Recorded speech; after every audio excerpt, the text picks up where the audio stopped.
The transport ship trembled as it dropped out of hyperspace near the Galactic Defense Academy. Jake Morrison pressed his face against the small window and watched the massive station grow larger ahead of them.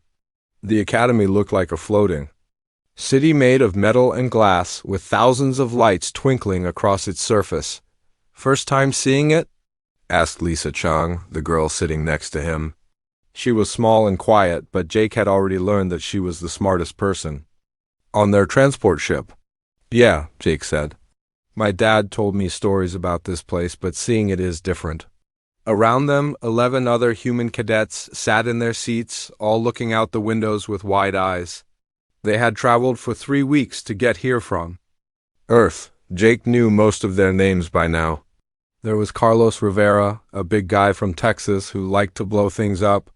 Amy Barnes was good with computers and always had some kind of device in her hands. Ben Parker was quiet but strong. Katie Wells made everyone laugh. The others were just as eager to prove themselves at the most famous military school in the galaxy. The pilot's voice came over the speakers. "Attention passengers, we are approaching the Academy Station. Please note that this facility has been under siege for 100 years, 3 months, and 16 days.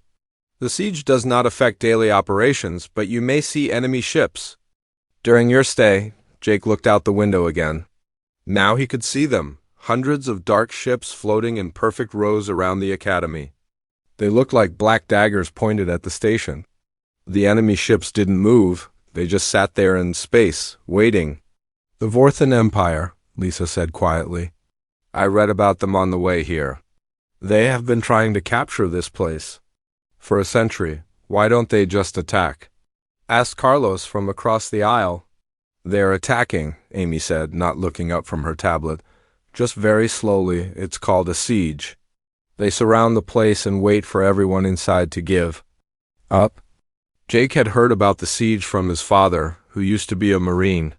His dad had told him that the Vorthans were different from humans. They liked to do everything perfectly and slowly.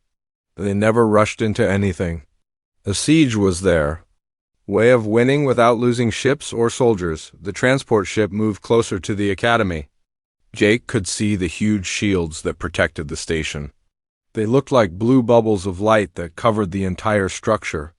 The Vorthan ships fired at the shield sometimes, but the energy just bounced off harmlessly. "Docking in 5 minutes, the pilot announced. Jake felt his stomach twist with nerves.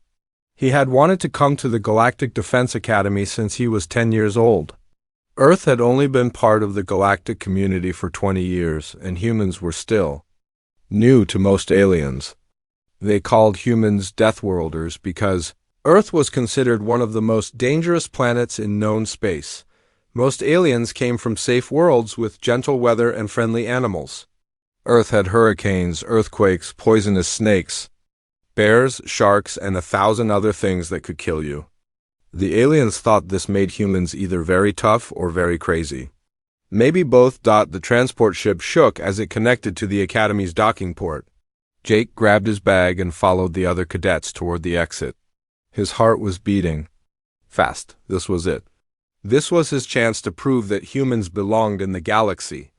The airlock opened with a hiss, and they stepped into the Academy for the first time. The docking bay was huge, with a ceiling so high that Jake couldn't see the top. Alien ships of all shapes and sizes filled the space. Some looked like the sleek ships humans built. Others were strange shapes that didn't make sense to human eyes. "Welcome to the Galactic Defense Academy," said a voice behind them. Jake turned around and saw an alien walking toward them.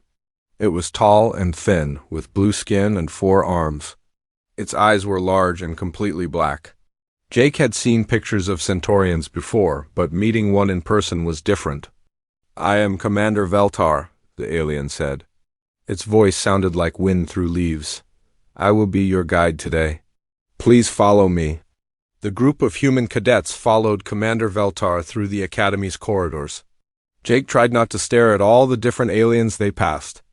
There were creatures with scales, others with fur, some that looked like walking plants, and a few that didn't look like anything Jake had ever imagined. "Your species is quite new to the Academy," Commander Veltar said as they walked. We have had only 3 other human students in the past 20 years. They were ... interesting. Jake wasn't sure if that was good or bad. They passed through a large hall filled with alien cadets. Jake noticed that most of them stopped talking when they saw the humans. Some pointed and whispered to each other. A few looked afraid. "Why are they staring at us?" Katie asked quietly.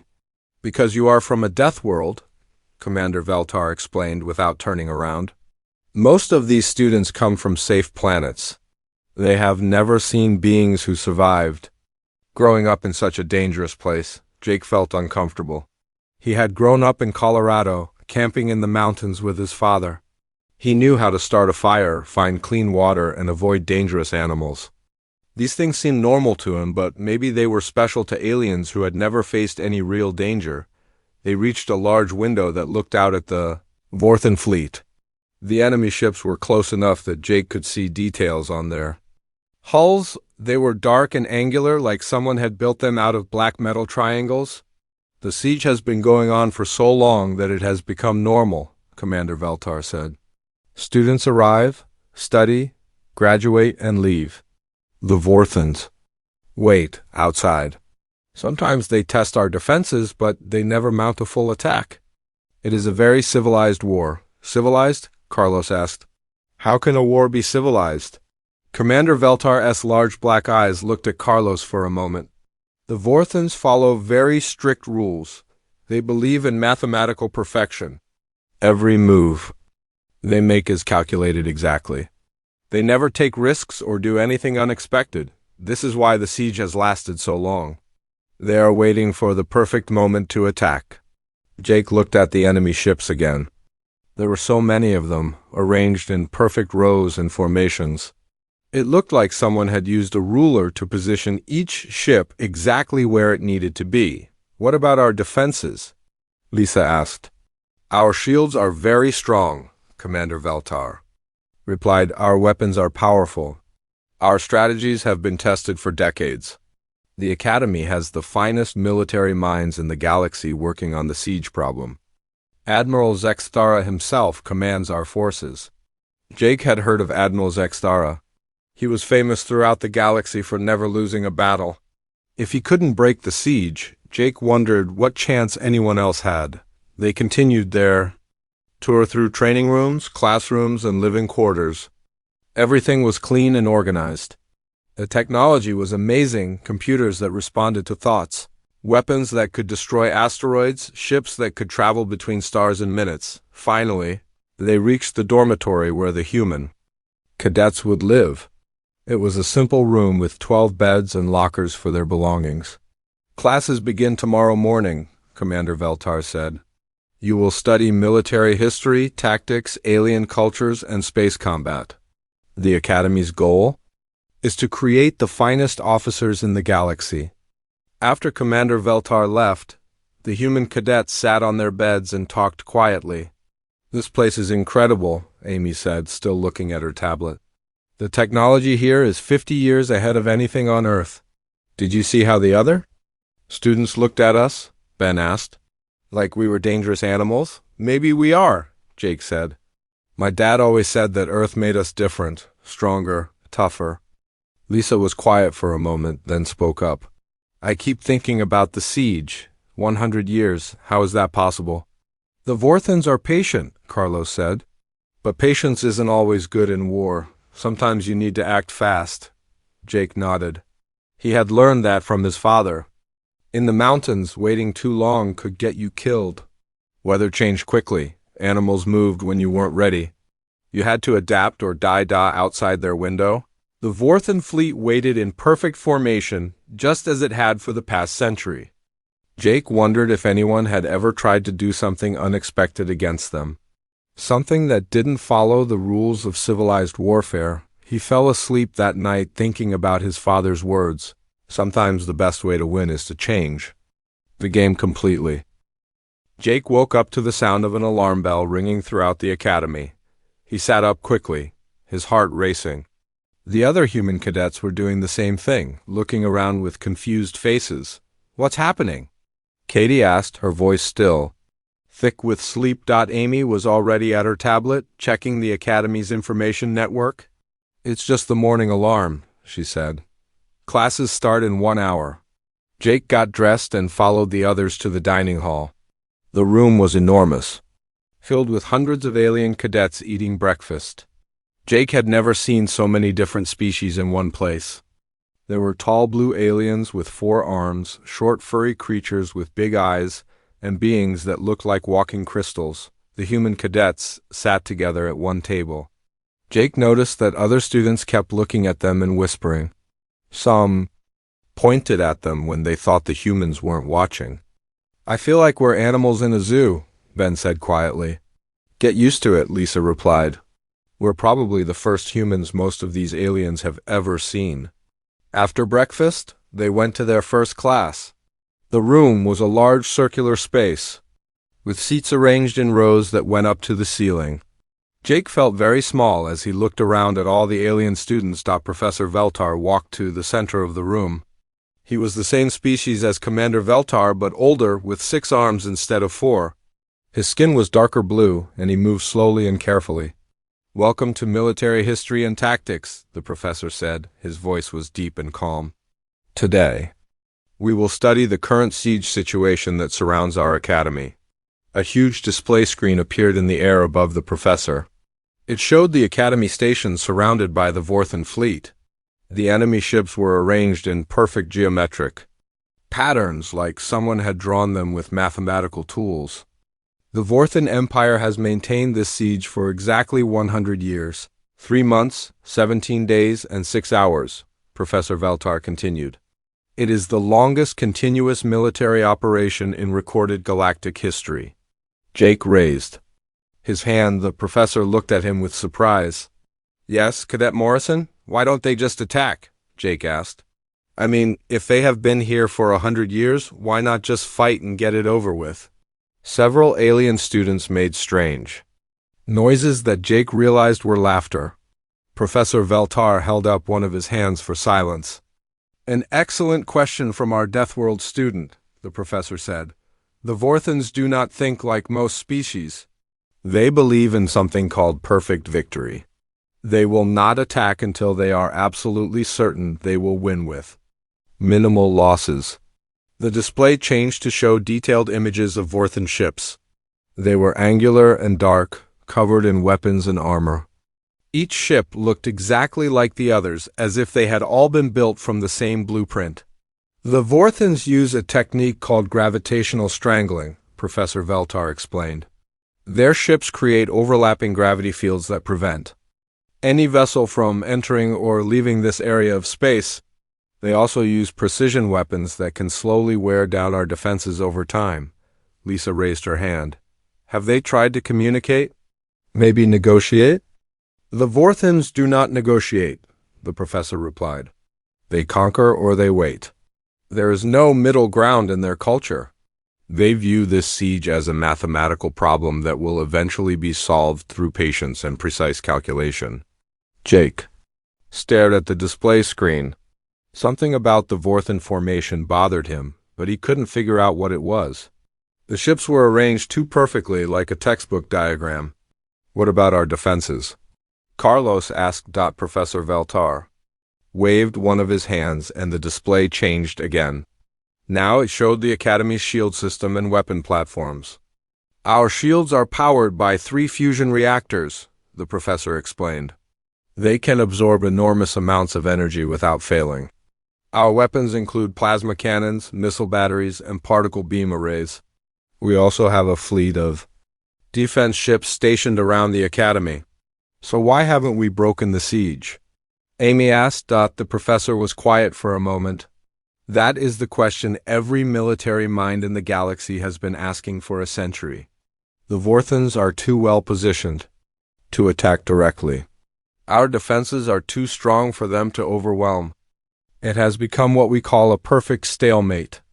Jake looked around the classroom. All the alien students were nodding their heads, as if this explanation made perfect sense to them. But something felt wrong to Jake. In nature there was no such thing as a perfect stalemate. Something always changed. Weather shifted, animals moved. Rivers changed course. After class, the human cadets walked through the academy's corridors. Jake was still thinking about the siege when they passed a large window that looked out at the Vorthan fleet. "Stop," Jake said suddenly. The other humans stopped and looked at him. "What is it?" Lisa asked. Jake pressed his face against the window. "Studying the enemy ships. Look at how they're positioned," he said. "It's too perfect." The others came to the window and looked out. The Vorthan ships were arranged in precise geometric patterns. Each ship was exactly the same distance from its neighbors. The formations looked like they had been designed by a computer. "So?" Carlos said. "They like things neat and tidy?" "No, look closer," Jake insisted. "See how they move? They shift positions every few minutes, but they always maintain the same spacing. It's like they're following a pattern." Amy pulled out her tablet and started recording the ship movements. "He's right," she said after a few minutes. "They move in a cycle. Every ship changes position at exactly the same time. Then they hold that formation for exactly 7 minutes and 30 seconds. Then they move again." Lisa was studying the formations with her sharp eyes. "It's like a dance," she said. "A very slow, very precise dance. But why?" Then Jake thought about his father's stories from the Marines. "Perfect formations have perfect weaknesses?" He said, "My dad told me that. If something is too organized, it becomes predictable." They spent the next hour watching the Vorthan fleet through different windows around the academy. Amy recorded everything with her tablet. Lisa made notes about the patterns. Carlos counted ships and measured distances. "There are 847 ships total," Carlos reported. "They're arranged in 17 different formations. Each formation rotates through 7 different positions." "That's a lot of math," Katie said. "Too much math," Jake replied. "They're so focused on being perfect that they can't adapt to anything unexpected." That afternoon, they had their second class. This one was called Xenobiology, which meant studying alien life forms. The professor was a being that looked like a walking tree with glowing fruits hanging from its branches. "Today we will discuss the psychological differences between species," the professor said in a voice that sounded like wind through leaves.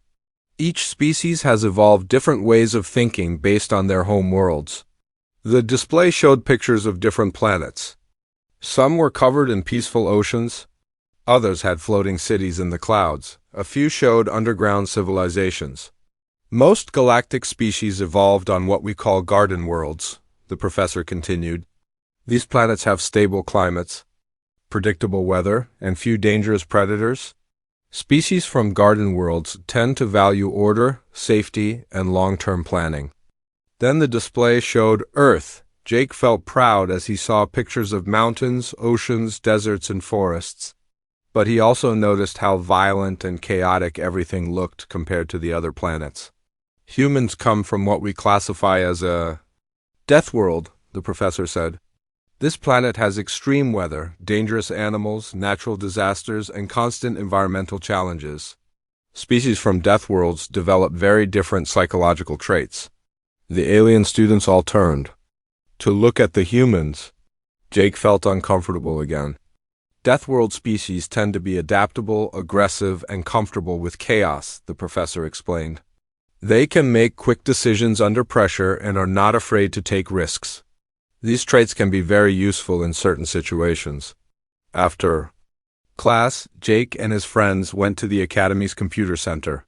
Amy had an idea about studying the siege more carefully. "The Academy's computers have been running simulations of the siege for 100 years, she said as she accessed the system. "They've tried thousands of different strategies, but they all follow conventional galactic warfare doctrine." Jake looked over her shoulder at the screen. "What do you mean?" "Look at these simulation parameters," Amy said, pointing at lines of code. "They're all based on the assumption that both sides will follow the rules of civilized warfare, no surprise attacks. No unpredictable tactics, no chaos." Lisa leaned in closer. "What if we ran a simulation using human tactics?" "You mean Deathworld tactics?" Amy asked. "Exactly," Jake said. "What if we stopped trying to be civilized and started thinking like humans?" Amy's fingers flew over the keyboard. The computer won't let me change the basic parameters, she said. It keeps rejecting any inputs that don't follow galactic military standards. Of course it does, Carlos said. Everyone here thinks the same way. They can't imagine doing something that doesn't follow the rules. Jake stared at the computer screen. He was starting to understand something important. The galaxy had been trying to solve the siege using galactic thinking. But maybe the siege could only be broken by thinking like a human. What if the rules are the problem? He said quietly. Jake spent the next 3 days watching the Vorthan fleet during every free moment he had. He noticed that other students thought he was strange for staring out windows so much, but he didn't care. Something about the enemy formation was bothering him, and he needed to figure out what it was. On the 4th morning, he was sitting in the dining hall when Admiral Zexthara walked in. Jake had seen pictures of the famous commander, but meeting him in person was different. The admiral was tall and silver, with skin that looked like polished metal. His eyes glowed with a soft blue light, and when he moved, he seemed to flow rather than walk. "Attention all cadets," Admiral Zexthara announced. His voice carried easily across the huge dining hall. "Today we will have a special lecture about siege warfare. All students must attend." An hour later, Jake sat with his fellow humans in the Academy's largest auditorium. Thousands of alien cadets filled the seats around them. Admiral Zexthara stood on the stage below, looking as calm and confident as his reputation suggested. "The siege of this academy has lasted for 100 years, the admiral began. "In that time, we have faced every challenge the Vorthan Empire could present. We have defended against direct attacks, infiltration attempts, and psychological warfare. We have survived, and we have grown stronger." Jake listened carefully, but something in the admiral's words bothered him. The admiral was talking about surviving the siege, not ending it. It was like he had accepted that the siege would go on forever. "The Vorthans follow a doctrine called total mathematical warfare," Admiral Zexthara continued. "Every move they make is calculated precisely. They never take risks. They never act on emotion. This makes them predictable, but it also makes them extremely difficult to defeat." A display screen showed the current Vorthan formation. Jake had been studying it for days, but seeing it on the big screen made something click in his mind. The formation wasn't just mathematical, it was too mathematical. It was like someone had taken a textbook diagram and made it real. "Our strategy has been to match their patience with our own," the admiral said. "We maintain our defenses, wait for them to make a mistake, and protect the academy until help arrives from the galactic fleet." Jake raised his hand before he could stop himself. Thousands of alien eyes turned to look at him. He felt his face get hot, but he forced himself to speak. "Admiral, sir," Jake said. "What if they never make a mistake? What if we're waiting for something that will never happen?" The auditorium became very quiet. Admiral Zexthara looked at Jake with his glowing blue eyes. "Cadet Morrison, is it?" the admiral said. "Your concern is noted. However, the Vorthans are not perfect. Eventually, they will make an error, and we will be ready to exploit it." "But sir," Jake continued, "what if their perfection is the error? What if being too organized is actually a weakness?" Several alien cadets made those strange laughing sounds again. Admiral Zexthara held up a hand for silence. "Explain your thinking, cadet." Jake stood up, his heart beating fast. "On Earth, we have a saying, no plan survives contact with the enemy. The Vorthans have planned everything so perfectly that they can't handle anything unexpected. What if we stopped trying to be perfect and started being unpredictable?" Admiral Zexthara was quiet for a long moment. "Your species thinks very differently from ours, Cadet Morrison. However, this is a military academy, not a place for wild experiments. We follow proven doctrine here." Jake sat down, feeling embarrassed.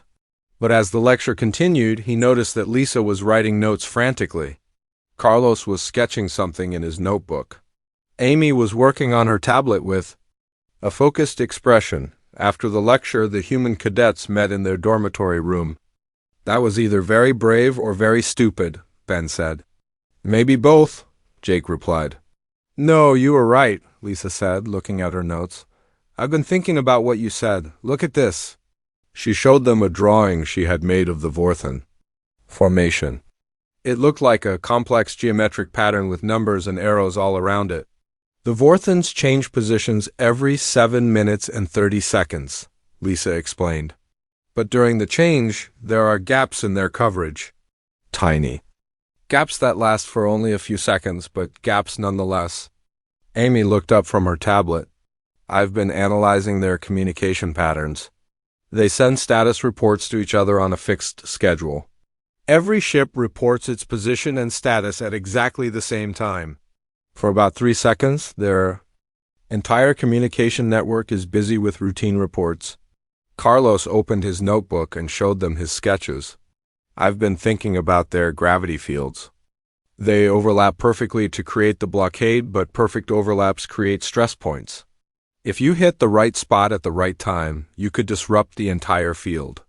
Jake felt excitement building in his chest. "So there are weaknesses. Small ones, but they exist. The question is, how do we prove it?" Katie asked. Amy was already typing on her tablet. "We need to run a simulation, but the Academy's computers won't let us use unconventional parameters." "What if we don't use the Academy's computers?" Lisa suggested. They all looked at her.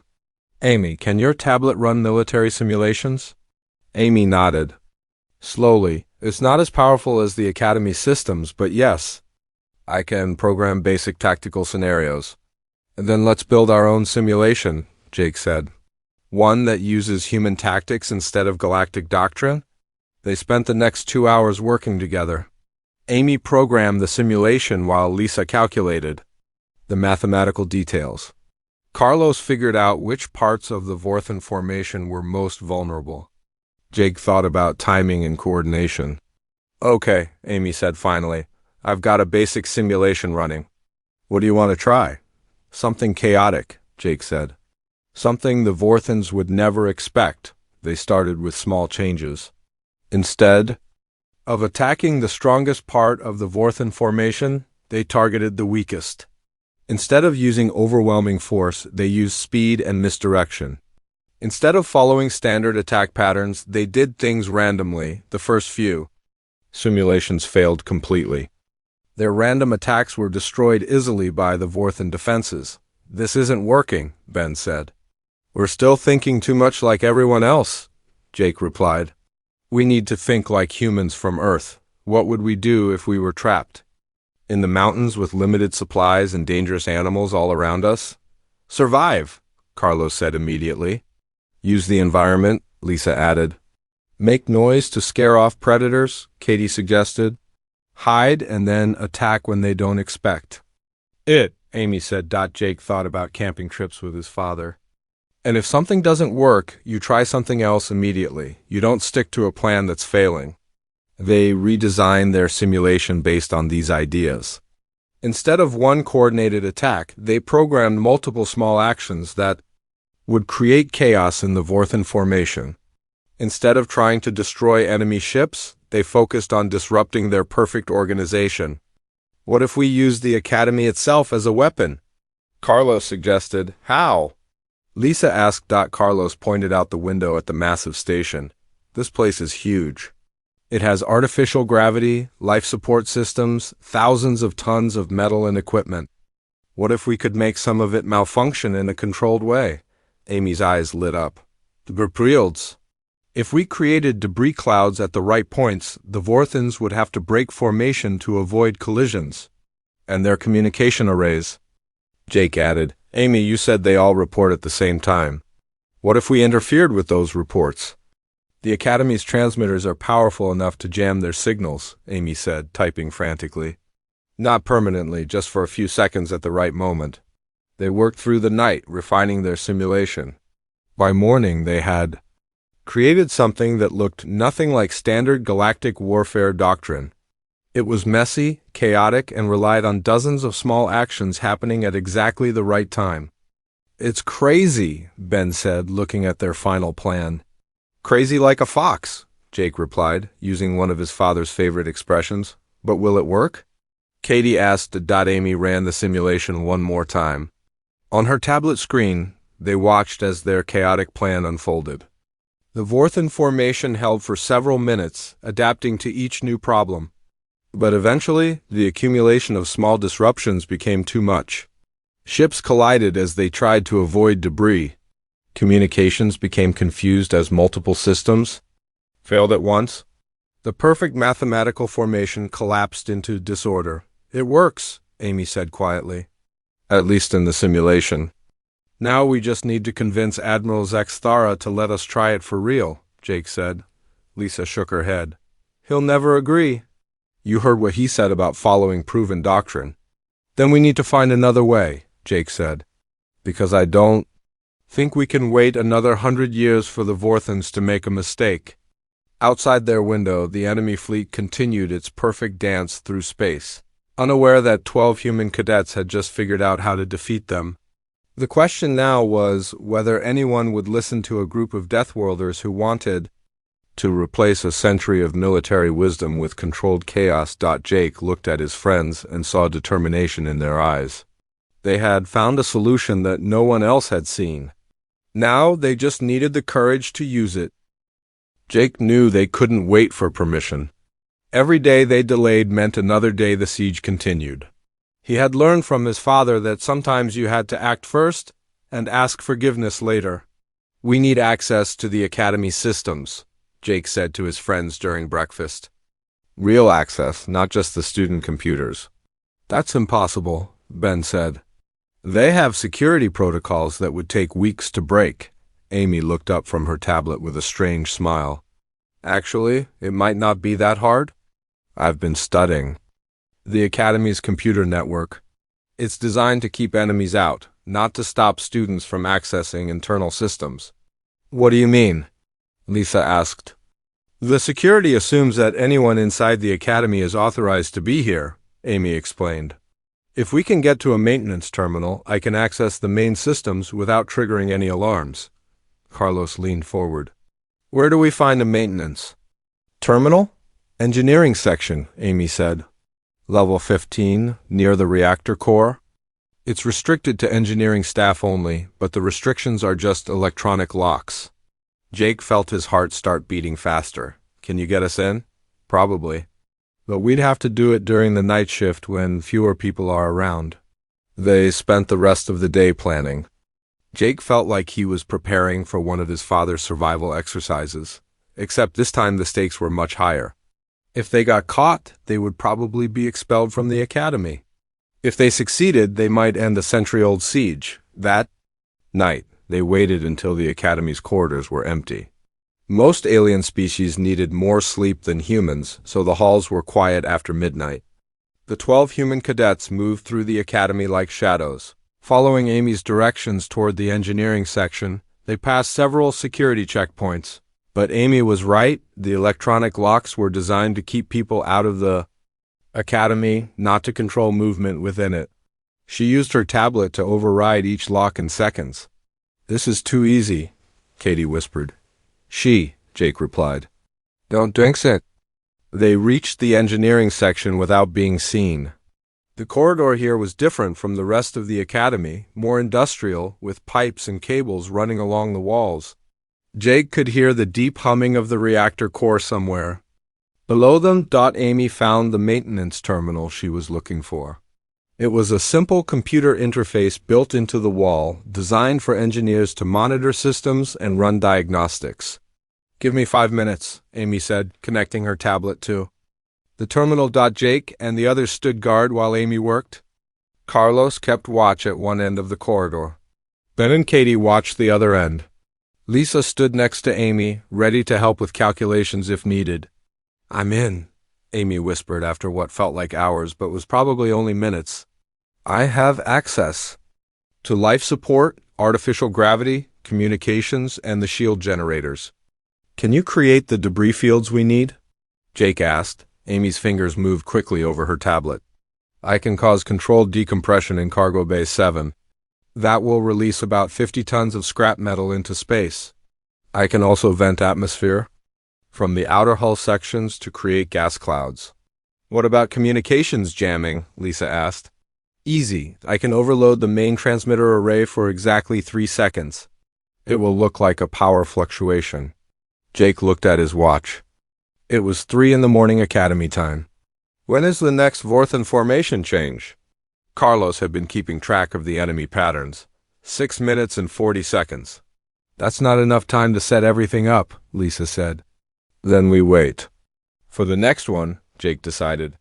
Carlos, how long until the formation change after that? 7 minutes and 30 seconds. Always 7 minutes and 30 seconds. Jake did the math in his head. So we have about 14 minutes to get everything ready. Can you do it, Amy? I think so. But once I start, we're committed. There's no going back. Jake looked at his friends. They all looked scared but determined. These were the same people who had grown up on Earth, dealing with hurricanes and earthquakes and all the other dangers their planet could throw at them. If anyone could handle a crazy plan like this, it was them. Do it, Jake said. Amy began, typing commands into her tablet. Starting sequence in 10 seconds.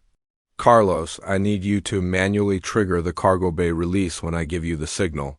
The computer won't let me do it remotely. Carlos nodded and moved to a control panel, near the maintenance terminal. Lisa, you're in charge of timing, Amy continued. Tell me exactly when the Vorthans start their formation change. Lisa watched her chronometer carefully. 30 seconds until formation change begins. Jake felt sweat on his palms. This was really happening. They were about to attempt something that could either end the siege or get them all thrown in prison. 20 seconds, Lisa announced. Amy's tablet showed multiple system displays. Jake could see readings for artificial gravity, life support, communications, and dozens of other Academy systems. 10 seconds, Lisa said. Carlos, get ready, Amy whispered. Double quo. 5, for 3, 2, 1. Formation change beginning now. Go. Amy said. Carlos pressed a button on the control panel. Somewhere in the Academy, Cargo Bay 7 opened to space. 50 tons of scrap metal shot out of the station, creating a cloud of debris that drifted toward the Vorthan fleet. The same time, Amy triggered controlled atmosphere vents along the Academy's outer hull. Gas clouds formed around the station, creating visual interference that would confuse Vorthan sensors. First debris field deployed, Amy reported. Gas clouds forming. Vorthan formation is adapting to avoid collision. Jake watched through a nearby window as the enemy ships began to shift positions. For the first time in days, their perfect geometric formation was disrupted. Ships moved out of their assigned positions to avoid the debris. 30 seconds until communication window, Lisa announced. Ready, Amy said, her finger hovering over her tablet. Jake held his breath. This was the crucial moment. If Amy could jam the Vorthan communications during their routine status reports, it would create confusion throughout their fleet. 10 seconds, Lisa said. Double quotes. 5, for 2, Now, Amy triggered the communication overload. For exactly 3 seconds, the Academy's transmitters broadcast on every frequency at maximum power. The signal was strong enough to interfere with Vorthan communications across their entire fleet. Jamming successful, Amy reported. Vorthan ships are repeating their status reports. They're confused about each other's positions. Jake watched the enemy fleet through the window. Ships that should have been moving to their next formation positions were hesitating. Some were still avoiding the debris clouds. Others were trying to re-establish communication with their command ships. It's working, Katie whispered. Phase 2, Jake said. Amy, can you create more debris fields? Already on it, Amy replied. Releasing emergency supplies from Storage Bay 12. That's another 30 tons of material. More debris shot out of the Academy, creating additional clouds that the Vorthan ships had to avoid. Their formation, which had been disrupted for only a few seconds, was now seriously compromised. Carlos, we need the big one, Jake said. Carlos moved to another control panel. This one controlled the Academy's waste disposal system. This is going to release everything we've got. About 200 tons of garbage, broken equipment, and recycled materials. Do it, Jake ordered. Carlos activated the waste disposal system. A massive cloud of debris erupted from the Academy's lower levels, creating the largest disruption yet. The Vorthan fleet, trying to maintain their mathematical precision while avoiding collision, found themselves unable to complete their formation change. Communication window in 20 seconds, Lisa announced. Ready for second jamming burst? Amy confirmed. This time, when Amy triggered the communication overload, the effect was even more dramatic. Vorthan ships, already confused about their positions, began to move erratically. Some tried to return to their original positions. Others attempted to complete the formation change. A few simply stopped moving altogether. They're starting to collide with each other, Carlos observed, looking out the window. Jake could see it too. Two Vorthan ships, both trying to occupy the same position in space, had bumped into each other. It wasn't a serious collision, but it created even more chaos in their formation. One more time, Jake said. Amy, hit them with everything we've got. Amy triggered every system they had prepared. More debris fields erupted from the Academy. Gas clouds expanded around the station.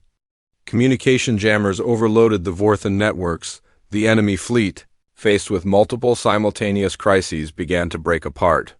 Ships scattered in all directions, abandoning their perfect mathematical formations in favor of avoiding immediate collisions. Command ships tried to re-establish order, but their communications were too disrupted to coordinate effectively. Look at that, Ben said, pointing out the window. Jake looked and saw something he had never expected to see. The Vorthan fleet, which had maintained perfect order for 100 years, was in complete chaos. Ships were moving randomly, bumping into each other, and unable to coordinate their actions. How long until they reorganize? Lisa asked. That's the beautiful part, Jake replied. They can't reorganize until they reestablish perfect mathematical order. And every time they try to do that, we can disrupt them again. Amy was already preparing the next wave of disruptions. Jake barely slept for the rest of the night. Every few minutes he got up to look out the window at the Vorthan fleet. The enemy ships were still struggling to reorganize their formations.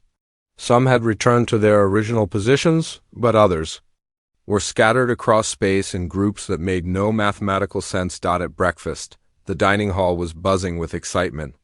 Alien cadets were talking in dozens of different languages, all discussing the same thing. The siege had been disrupted, for the first time in anyone's memory. Did you see what happened last night? A blue-skinned cadet asked his friends at a nearby table.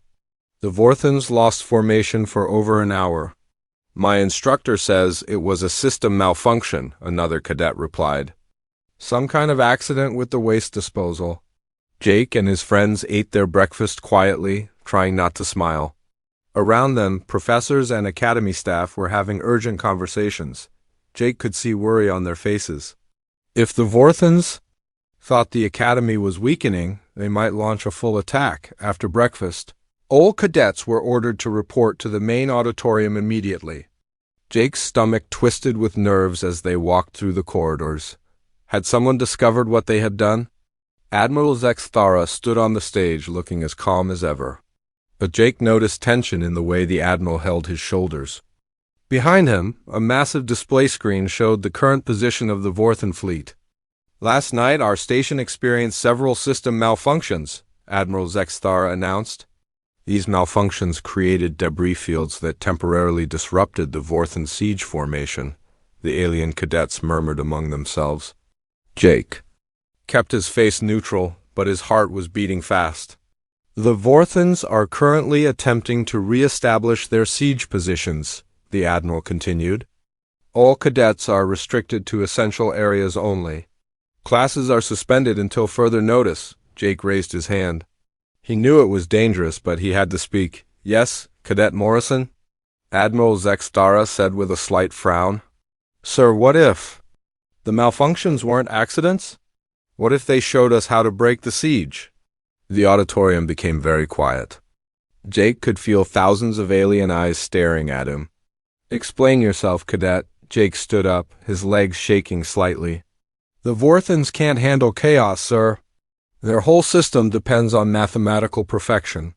When we disrupted that perfection, they couldn't adapt fast enough. Are you suggesting that we deliberately sabotage our own station? Admiral Zexthara asked. Not sabotage, sir. Strategic disruption. Small, controlled actions that create problems the Vorthons can't solve with. Mathematics. Admiral Zexthara was quiet for a long moment. Cadet Morrison, please report to my office after this assembly. The rest of you are dismissed. As the cadets filed out of the auditorium, Jake's friends surrounded him. You're either a genius or completely insane, Carlos whispered. Maybe both? Jake replied. An hour later, Jake stood in Admiral Zexthara's office. The room was elegant and formal, with star charts covering the walls and a large window that looked out at space. The Admiral sat behind a desk made from what looked like crystallized starlight. Cadet Morrison, Admiral Zexthara said, I have reviewed last night's system logs. The malfunctions were not random. They were triggered from a maintenance terminal in the engineering section. Jake's mouth went dry. Sir, I can explain. I'm sure you can, but first tell me how you knew it would work. Jake was confused. Sir, your disruption strategy? How did you know the Vorthons would be unable to adapt? Jake thought carefully before answering. On Earth, we learn that nature doesn't follow perfect patterns, sir. Storms change direction without warning. Animals don't behave the way textbooks say they should. Humans survive by adapting to chaos, not by trying to control it. Admiral Zexthara leaned back in his chair. For 100 years, the finest. Military minds in the galaxy have tried to break this siege using conventional tactics, logic, mathematics, proven strategies. All have failed. Yes, sir. And you believe that chaos would succeed where order had failed? Not chaos for its own sake, sir, controlled chaos. The kind of unpredictability that forces an enemy to react instead of following their plan. Admiral Zexthara was quiet for several minutes. Finally he spoke. Cadet Morrison, you and your fellow humans have done something unprecedented. You have shown that the siege can be broken. The question now is whether we can turn your desperate experiment into a sustainable military strategy. Jake felt a surge of hope. You want us to do it again?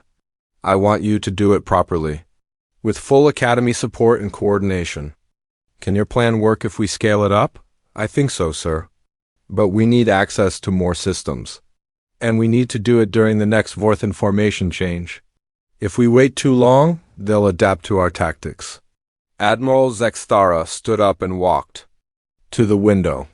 Outside, the Vorthon fleet was slowly reorganizing into their mathematical formations. Very well, Cadet Morrison, you have 2 hours to prepare. I am authorizing full system access for you and your team. Do not make me regret this decision. Jake could hardly believe what he was hearing. Thank you, sir. We won't let you down.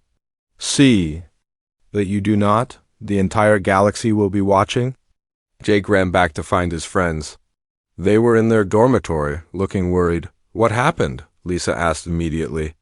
We're going to do it again, Jake said, grinning. But this time we have official permission. The next 2 hours passed in a blur of activity. Admiral Zexthara assigned them a team of Academy engineers who helped them access systems they couldn't reach on their own. Amy coordinated with the Academy's computer specialists to prepare large-scale communication jamming. Carlos worked with the maintenance crews to prepare massive debris releases from multiple cargo bays. Jake found himself in the Academy's command center, standing next to Admiral Zexthara as they watched the Vorthon fleet through the main display. Formation. Change in 60 seconds, Lisa announced from her position at a computer console. All systems ready, Amy reported. Debris fields prepared for release, Carlos confirmed. Jake looked around the command center. Dozens of alien officers were watching, them with expressions ranging from curiosity to skepticism. He knew that if this failed, it would confirm what many of them already believed, that humans were too chaotic and unpredictable to be trusted with serious military responsibilities. 30 seconds, Lisa said. Begin Phase 1, Jake ordered. Amy. triggered the first wave of communication jamming. Across the Vorthan fleet, status reports became garbled and confused. Ships began hesitating in their formation changes. Releasing debris fields, Carlos announced. Multiple cargo bays opened simultaneously, releasing hundreds of tons of material into space. Gas clouds, scrap metal, and broken equipment created a massive obstacle field that the Vorthan ships had to navigate around. "They're breaking formation," one of the alien officers observed. Jake watched the display as Vorthan ships scattered to avoid collisions. Their perfect mathematical patterns dissolved into chaos as individual ship commanders tried to protect their vessels while following conflicting orders from their command ships. "Phase 2, Jake said. Amy triggered a second wave of jamming, this time targeting the Vorthan command frequencies. The enemy fleet's ability to coordinate completely collapsed. Ships moved in random directions, bumping into each other and creating even more confusion. "Incredible," Admiral Zexthara said quietly. "They are completely disorganized." "Phase 3, Jake announced. Carlos released the final wave of debris, everything the Academy could spare. The space around the station filled with so much material that the Vorthan ships couldn't maintain any kind of formation at all. For 20 minutes, the human cadets continued their assault on Vorthan order. Every time the enemy tried to reorganize, Amy jammed their communications. Every time they tried to clear a path through the debris, Carlos released more obstacles. Finally, something incredible happened. The Vorthan command ship, unable to re-establish control over its scattered fleet, broadcast a message that Jake had never expected to hear. "This is Commander Vextith of the Vorthan Empire," the message said. "We are withdrawing from this position. The siege is ended." The command center erupted in cheers from dozens of different species. Jake felt Lisa grab his arm and Carlos slapped him on the back so hard he stumbled forward. Admiral Zexthara raised his hand for silence. "Cadet Morrison, you and your team have accomplished something that was thought to be impossible. You have ended a siege that has lasted for over a century." Jake looked out at the Vorthan fleet as they began their withdrawal. Ships that had maintained perfect formations for 100 years were limping away in disorder, their mathematical precision replaced by the simple desire to escape the chaos the humans had created. "How did you know it would work?" Admiral Zexthara asked. Jake thought about his father's words, about growing up on a world that was constantly trying to kill him, about learning to adapt and survive in conditions that most aliens couldn't imagine. "Because we're humans, sir," Jake said. "We don't try to control chaos, we learn to use it." As the last Vorthan ship disappeared into hyperspace, Jake realized that this was more than just a military victory. It was proof that humanity belonged in the galaxy, not because they could follow alien rules, but because they could think in ways that no other species could imagine. The siege was over.